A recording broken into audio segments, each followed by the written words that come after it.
Hey everybody, this is Chris with Quilter Labs. Today I want to walk you through the basics of the Quilter Elevate.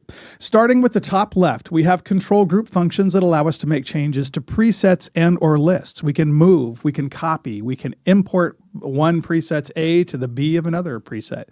We can delete or remove presets or lists. Compare, which is a function that allows us to check what differences we've created since the last saved version of a preset if you're making edits to presets. And then save and exit.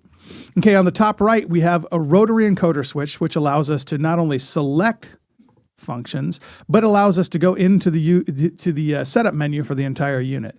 Just beneath that, we have a level/expression controller, which allows us to increase or decrease the preset's relative level, and global, which allows us to, for example, change and augment the level of headphones or output EQ and such. Okay.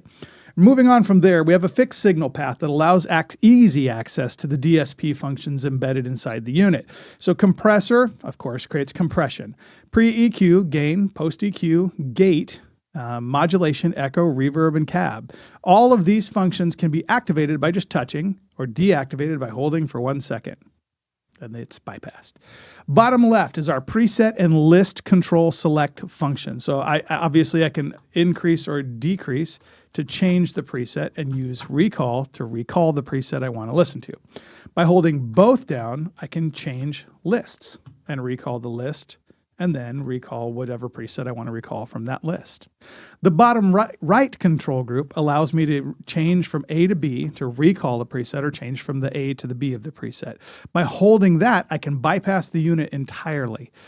On the right side here, we have tap tempo. So tap tempo enables me to change the relative beats per minute or milliseconds of the output of that unit.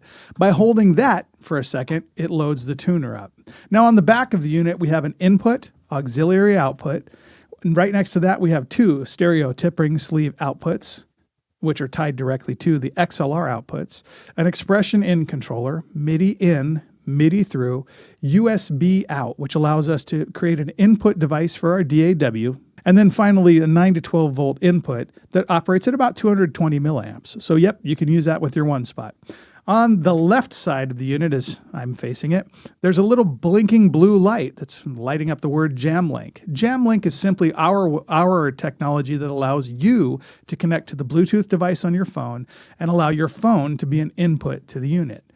And that's it, the basics of the Quilter Elevate.